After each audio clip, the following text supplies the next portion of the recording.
말씀은 갈라디아서 2장 20절 21절을 봉독하겠습니다.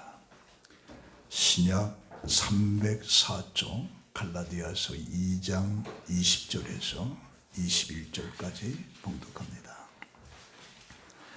내가 그리스도와 함께 십자가에 못 박혔나니 그런즉 이제는 내가 사는 것이 아니요 오직 내 안에 그리스도께서 사시는 것이라.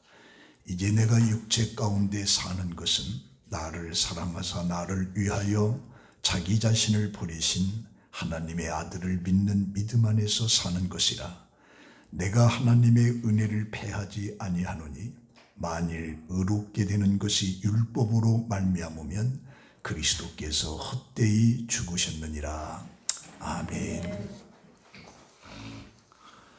복독한 말씀을 가지고 하나님의 은혜라고 하는 내용으로 함께 은혜를 받습니다.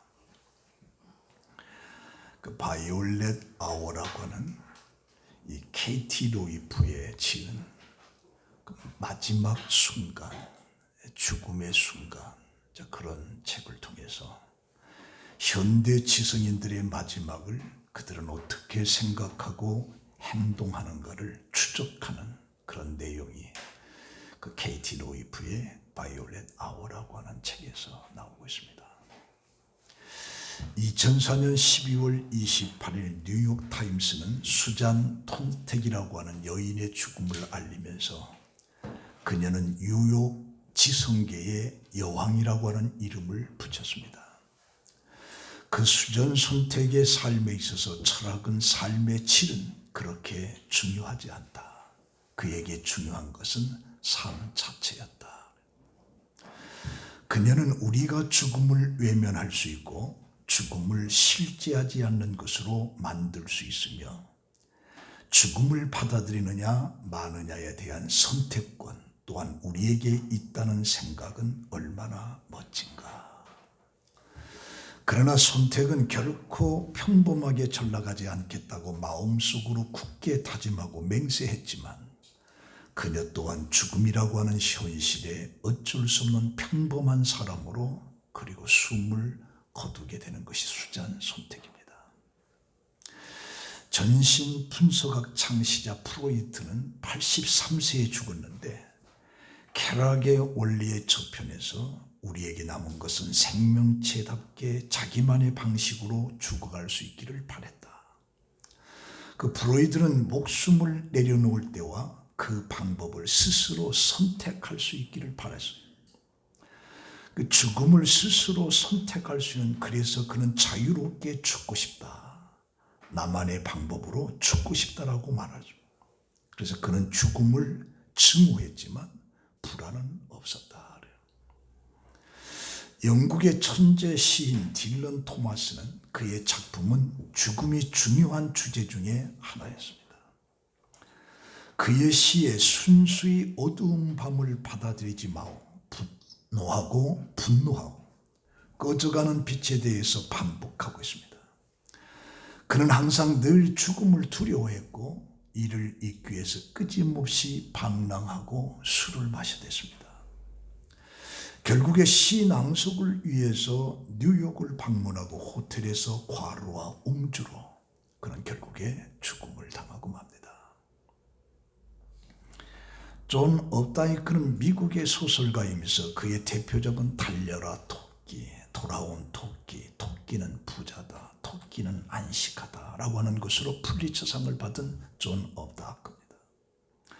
그는 예상을 뛰어넘는 양면성, 특히 종교를 매섭게 풍자하면서 종교에 대한 진지하게 접근한 존 업다이크는 죽음에 대한 두려움을 섹스로 풀고자 했던 것이 존 업다이크였습니다.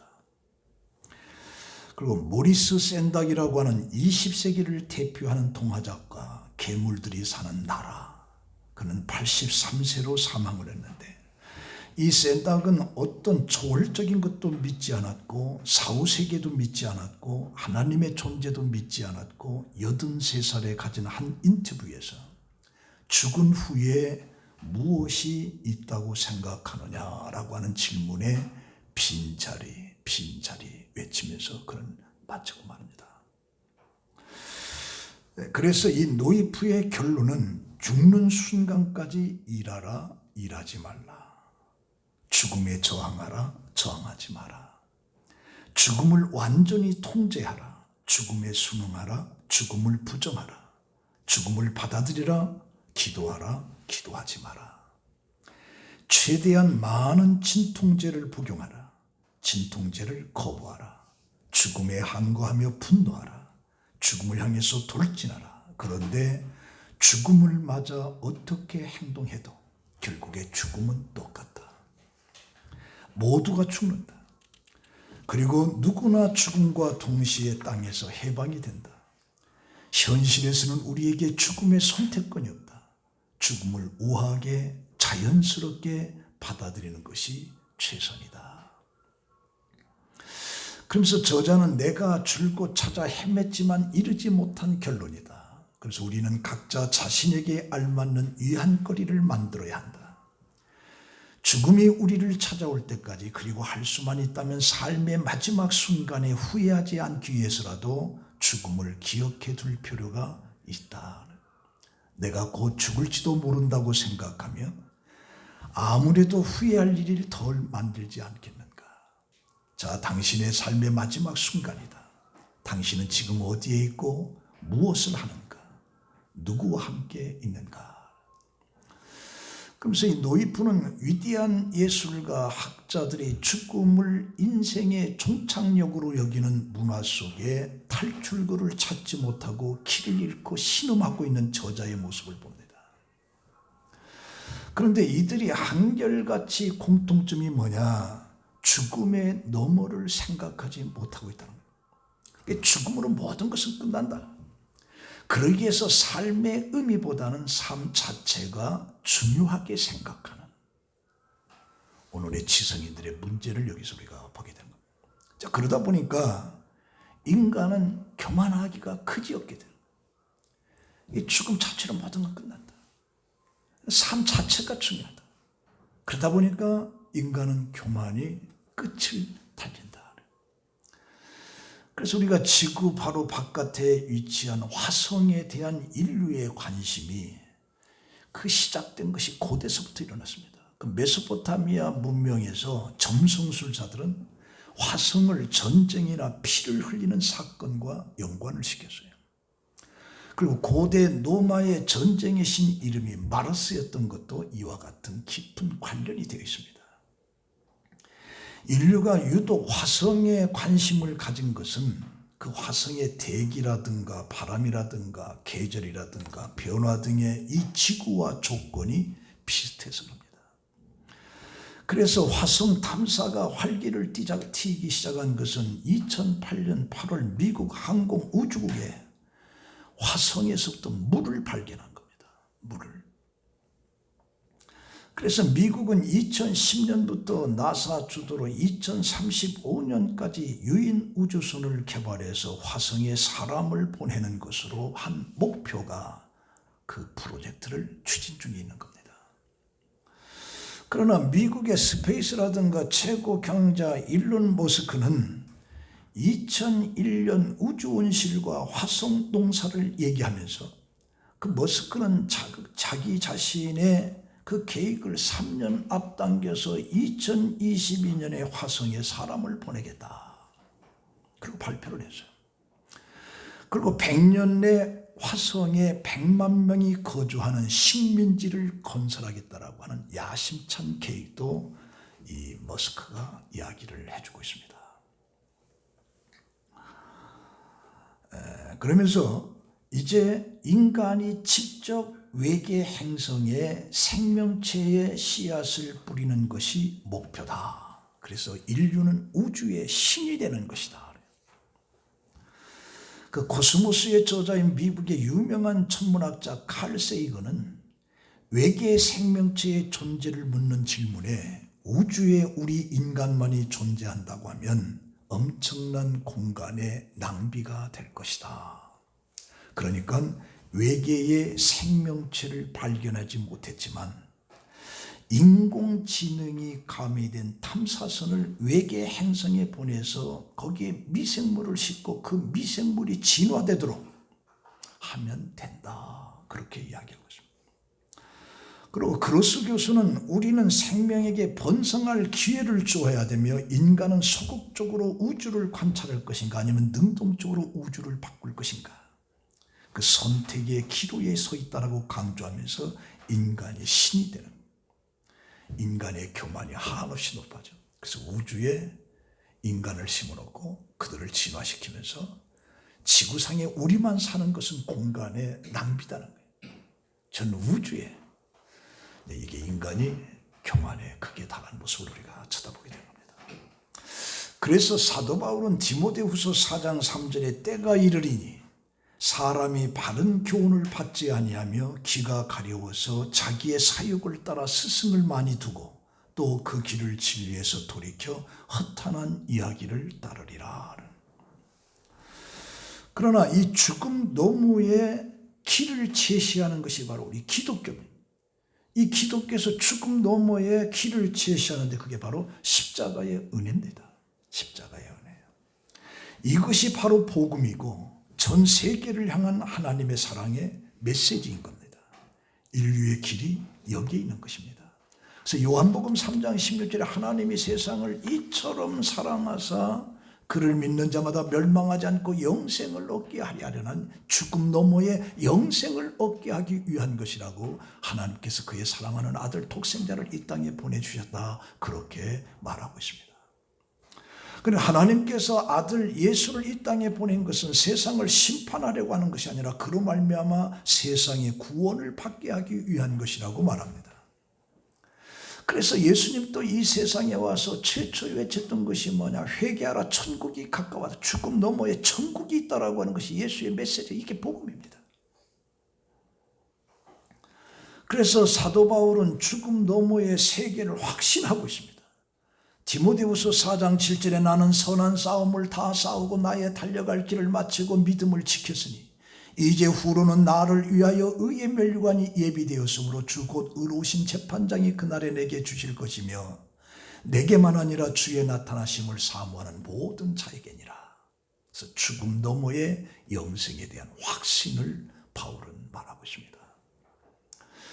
서울대 종교학과 배철원 교수는 위대한 시인의 질문에서 아브라함과 이삭의 이야기를 통해서 신은 아브라함에게 아들을 바쳐라, 아들을 죽여라, 인간 상식을 벗어난 것을 요구하고 있다. 그런데 아브라함은 그런 신에게 왜라고 하는 항의하는 말을 한마디도 하지 않는다. 묻지막지한 것을 자기 아들을 바쳐서 죽여라라고 하는 그 신의 음성에 왜 그렇게 해야 되느냐는 항의 한마디도 없이 그냥 그대로 순종하는 그런 아브라함의 모습을 여기서 보면서 그 신의 말대로 자기 아들을 나무에 넣고 칼을 들이대면서 죽이려고 하는. 그때 하나님께서는 이제야 네가 나를 사랑하는 줄을 알겠다. 여기서 자기 아들을 결박하고 죽이려고 하는 이것을 아케다라고 합니다. 아케다. 다시 말해 바인딩이라고 해요. 바인딩. 결박하다. 바인딩. 근데 하나님의 그 명령에 자기 아들을 붙잡아서 칼을 들이대고 죽이려고 하는 이 아케다. 그래서 아브라함에게 그 아케다를 적용하면서 아브라함의 위대함을 성경에서는 강조를 해주고 있습니다. 그런데 어쩌면 그것이 그 아들 이삭에게도 마찬가지다. 이삭도 자기 아버지의 행동에 순종하는 거예요. 이게 아케다인 거죠. 이삭은 청년입니다. 나무찜을 지고 가는 건장한 청년이에요. 자기 아버지의 행동에 대해서 얼마든지 항의할 수 있어요. 아버지가 이거 미쳤나 이거. 치매를 걸렸나? 어떻게 나를 잡아서 칼을 들이대고 나를 죽이려고 하는가? 얼마든지 자기 아버지에 대해서 항의를 할 수 있음에도 불구하고 이삭은 순종을 합니다. 이걸 아케다라고 그래요. 순종을 한다. 사실 욥도 마찬가지입니다. 욥도 동방에서 의인으로서의 인정을 받는 그 욥에게 하나님께서는 사단을 통해서 그의 재산을 전부 다 뺏어버립니다. 그 자식들도 다 죽입니다. 그리고 그 몸은 병들어서 잿더미에서 기왓장으로 자기 몸을 긁고 있는, 하나님의 선이라고 하면 어떻게 악한 사탄에 의해서 허락을 해가지고 욥은 아무 잘못 없는 욥에게 어떻게 이런 재난을 줄 수 있겠는가? 왜 이런 고통을 받아야 되는가? 신이 위대하다고 하면 어찌 악을 존재하는 그 악에다가 인정을 받은 욥이 그렇게 고난을 받아야 될 수 있겠는가? 그런데도 욥은 거기에서 그걸 잘 봐요. 이걸 악해다라고 그래요. 악해다. 그래서 우리는 믿음이 특별히 선택된 영웅들을 보는데 그들은 소수의 사람들만이 요구되면서 신의 증명을 받는 거예요. 아브라함이 이제서 네가 나를 사랑하는 줄 알겠다. 그 아들 이삭을 보고 욥을 통해서 그 사탄들에게 내 종 욥을 위해서 보았느냐? 그처럼 하나님을 사랑하는 사람이 없다. 근데 이렇게 믿음에 특별히 선택된 이런 사람들을 통해서 우리가 악해다라고 하는 걸 보는데, 이런 믿음의 사람들처럼 우리 같은 사람이 어떻게 그렇게 걸어갈 수가 있겠느냐? 어떻게 걸어갈 수 있겠느냐? 이건 불가능한 거다. 이건 특별히 선택된 자들만이 갈 수 있는 길이다. 그래서 아브라함이나 이삭이나 욥만이 할 수 있는 거다. 우리가 할 수 있는 길이 아니다. 그리고 우리로 하여금 놀라운 사실이 뭐냐? 그러나 예수 그리스도를 믿기만 하면 구원을 준다라고 하는 이런 엄청난 이 복음이죠. 엄청난 복음.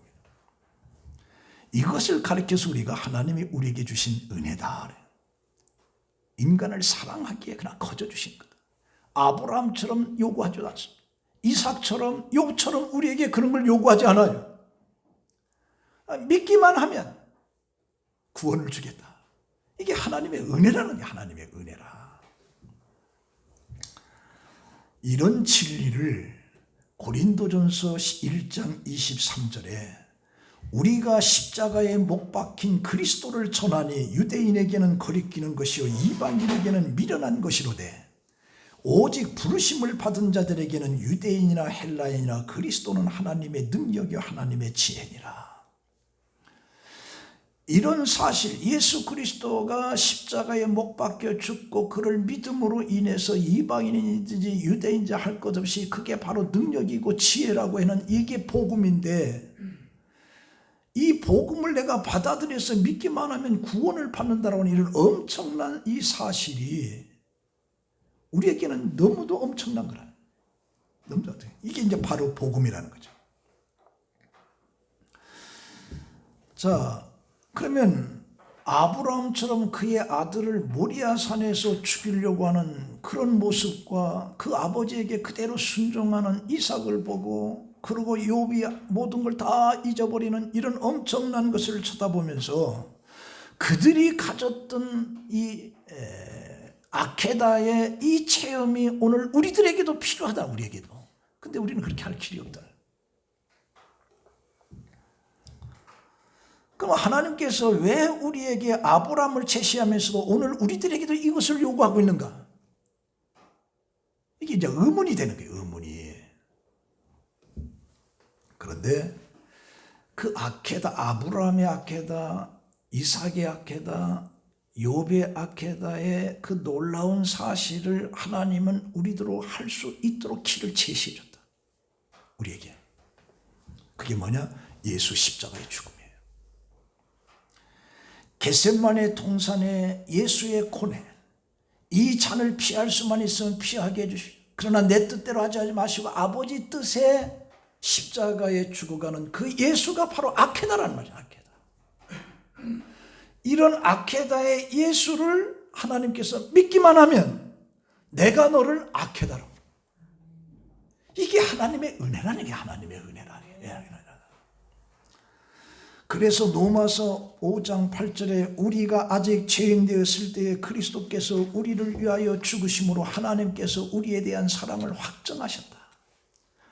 그래서 하나님께서 하나밖에 없는 아들을 우리를 위해서 십자가에 죽게끔 했다라고 하는 이게 복음인데, 이 복음을 전하는 모든 것들을 들을 때마다 우리 이건 미련한 건 말도 안 된다, 말도 안 된다. 그런데 하나님께서는 이런 미련하게 생각하는 것으로 인류를 구원하신다라고 말씀하고 있는데, 그게 고린도전서 1장 21절입니다. 하나님의 지혜에 있어서는 이 세상이 자기 지혜로 하나님을 알지 못함으로 하나님께서 전도에 미련한 것으로 믿는 자들을 구원하시기를 기뻐하셨도다. 이게 미련한데, 미련한 이것을 전함으로 인해서 이걸 내가 믿으면 그 믿음을 통해서 하나님께서 구원을 주신다라고 하는, 이게 하나님의 놀라운 섭리인 거죠. 그래서 바울은 자기 자신의 놀라운 신앙 고백을 하는데, 이게 갈라디아서 2장 20절에 이렇게 말합니다. 내가 그리스도와 함께 십자가에 못 박혔나니 그런즉 이제는 내가 사는 것이 아니오 오직 내 안에 그리스도께서 사시는 것이라. 이제 내가 육체 가운데 사는 것은 나를 사랑하사 나를 위하여 자기를 버리신 하나님의 아들을 믿는 믿음 안에서 사는 것이라. 예수가 하나님의 뜻에서 십자가에 준 것을 이거 아키다라고 하는데, 바울은 뭐라고 하냐, 믿음을 통해 나도 거기 죽었다. 여기서 아키다가 성립되는 거예요. 나도 죽었다. 그래서 이제 내가 사는 것은 내 안에 그리스도께서 사는 것이 내가 사는 게 아니다라고 바울은 이야기하는 거죠. 그래서 로마서 6장 8절에 만일 우리가 그리스도와 함께 죽었으면 또한 그와 함께 살 줄을 믿노니, 로마서 4장 25절에 예수는 우리가 범죄한 것 때문에 내줌이 되고 또한 우리를 의롭다 하심으로 살아나셨느니라. 그래서 십자가를 통해서 우리도 아케다가 거기서 이루어지는 거예요. 아브라함처럼 아들을 바칠 수는 없지만, 이삭처럼 자기 목숨을 내놓을 수는 없지만, 욥처럼 할 수 없지만, 예수 그리스도를 십자가에 죽게끔 하고 그 예수 그리스도를 십자가에 죽는 바울처럼 나도 거기 죽었다. 그래서 우리도 아케다가 이루어졌다. 뭘로? 믿음으로. 이게 하나님의 은혜라. 그래서 세례 요한은 예수를 가리켜서 뭐라고 하냐, 세상 죄를 지고 가는 하나님의 어린 양이라고 그렇게 표현하는 거죠. 그 예수도 내가 길이요 진리요 생명이니 나로 말미암지 않거나 아버지께로 올 자가 하나도 없다. 예수 그리스도를 통해서만. 자 보세요. 아브라함이 자기 아들 이삭을 죽이는데, 이삭이 죽었어요, 안 죽었어요? 안 죽었어요. 근데도 아케다라. 그럼 이삭 대신에 누가 죽었냐? 양이 죽었다, 양이.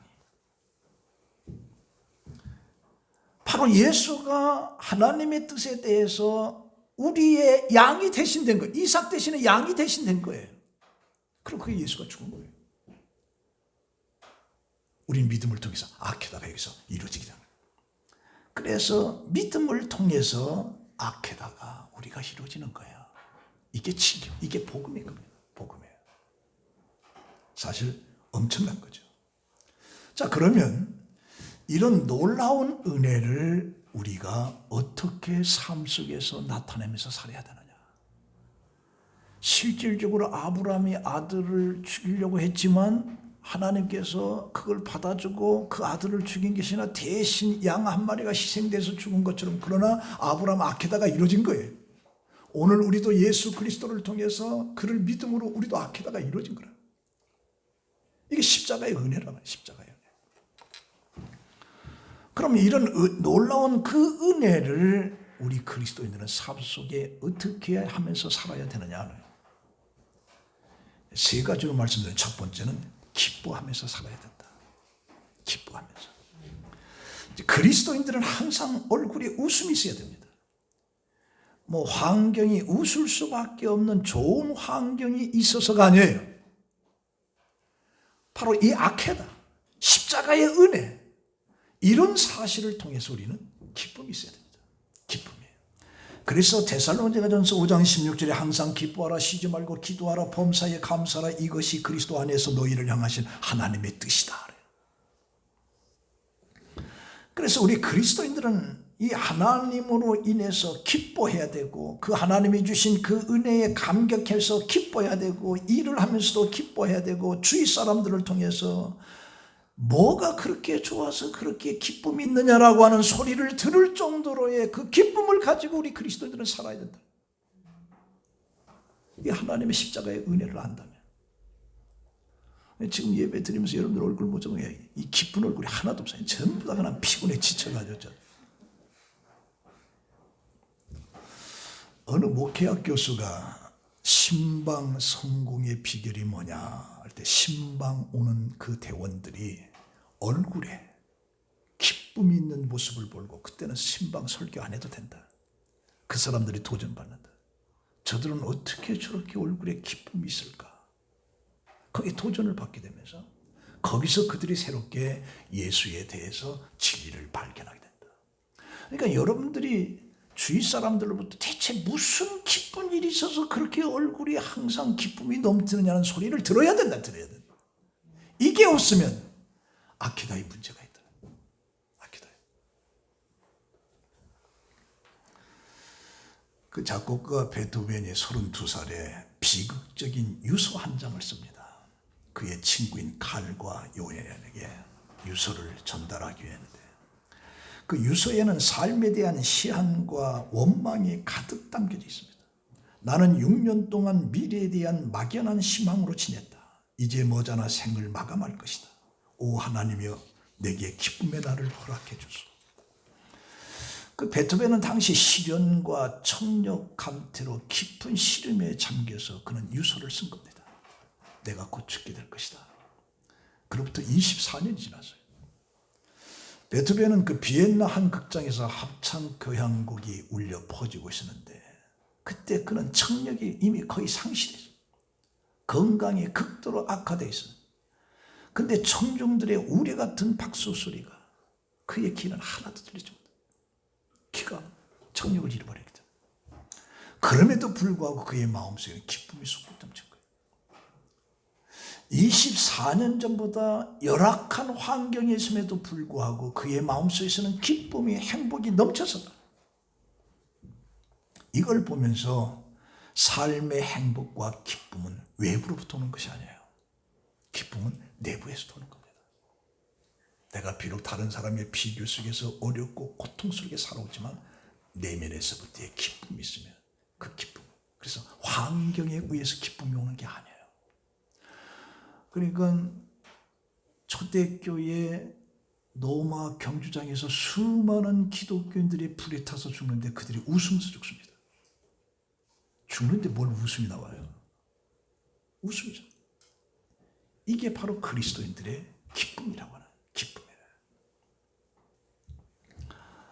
그 스코틀랜드의 제인이라고 하는 유명한 학자가 그 학생들을 볼 때마다 학생들이 깜짝깜짝 놀라는 거예요. 왜 그러냐? 그 제인이라고 하는 교수를 쳐다볼 때만 얼굴에 막 기쁨이 나죠. 기쁨이. 그래서 그 사람들은 생각하기를 대체 뭐가 그렇게 좋은 일이 있어서 얼굴에 그렇게 기쁨이 있는가? 근데 그날 그 교수는 이렇게 말합니다. 자신이 행복한 이유는 예수 믿는 사람들에게 항상 이런 기쁨이 있어야 됩니다. 마치 성에, 유럽의 그 성에 깃발이 있으면 그 성 안에 성주가 있다라고 하는 것을 표시하듯이 우리 그리스도인들에게는 웃음이 기쁨이 넘칠 때 그 사람 안에 예수 그리스도가 있다라고 하는 것을 증명하고 있는 것이다. 예수 그리스도가 내 안에 있으면 기쁨이 웃음이 나와야 돼. 웃음이. 근데 여러분들의 마음속에 지금 예수가 있어요 없어요? 근데 왜 얼굴이 웃음이 하나도 없어요? 그냥 지쳐가지고 마치 삼복도에 그냥 지쳐 그렇게 돼요. 그러니까 성 안에 깃발이 꽂은 것은 그 성주가 그 안에 있다라고 하는 걸 의미하듯이 예수 그리스도가 내 안에 있다라고 하면 그 증거가 뭐냐? 기쁨이라는 기쁨이야. 환경하고는 상관이 없다. 환경하고는 상관이 없다. 기쁨이야. 그 다음에 두 번째는 봉사와 섬김의 삶이 있어야 돼요. 이 아케다의 십자가의 은혜를 우리는 알고 있다면 우리 삶은 봉사와 섬김이 있어야 돼요. 사도행전 1장에 보면 예수님께서 하늘에 승천하시고 성령을 받기 위해서 예루살렘에 모인 120명이. 그 120명이 어디서 뭘 먹느냐? 열흘 동안 전혀 기도에 힘썼다고 그러는데 마가의 다락방 120명을 그들이 전부 다 섬기고 봉사한 거예요. 이게 120명을 섬기고 봉사한다는 게 쉬운 게 아니죠. 열흘이 넘도록. 그러니까 아케다 십자가의 은혜를 알게 되면 이렇게 봉사와 이런 섬김이 자연스럽게 나오게 되다. 자연스럽게. 그 산악인 그레그 모테슨이라고 하는 사람이 있는데 그 누이가 간질병으로 죽습니다. 그 누이를 추모하기 위해서 1993년도 세계에서 두 번째 높은 산 파키스탄 K2에 등장을 합니다. 그는 등정 도중에 조난을 당했지만 히말라야 골짜기 마을 주민의 도움으로 기적적으로 그가 삽니다. 그 모태스는 어떻게 하면 자기를 구원해 준 그 사람들 히말라야 그 깊은 산골의 그 주민들에게 어떻게 하면 내가 뭘 갚을 수 있을까? 그러면서 이 은혜를 갚을 수 있는 길이 뭡니까? 라고 물어봐요. 그러자 그들은 뭐라고 하냐? 우리는 행복하게 살고 있습니다.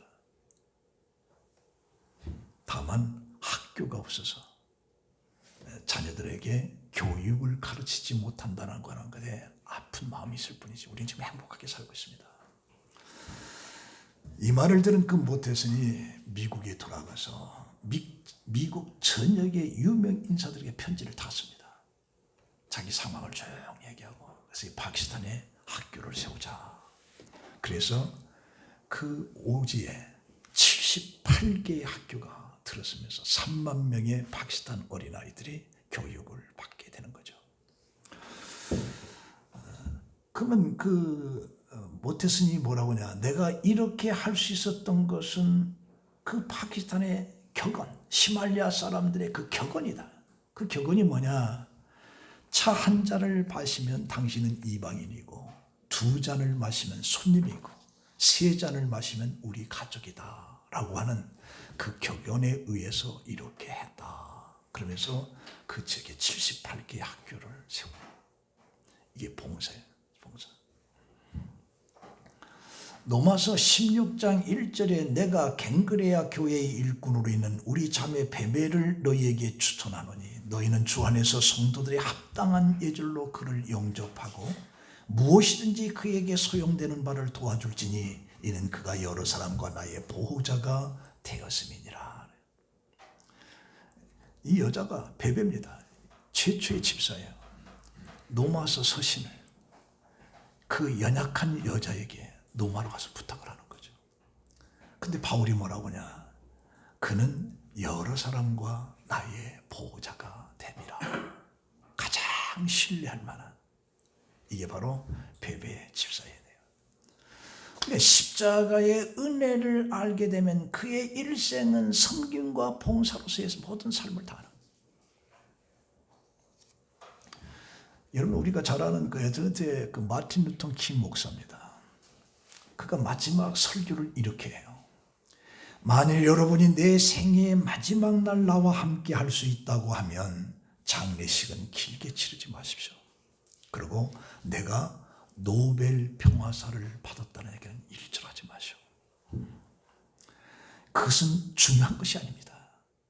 내 마지막 날에 루터 킹이라고 하는 사람이 남에게 봉사한 일만 전해주세요.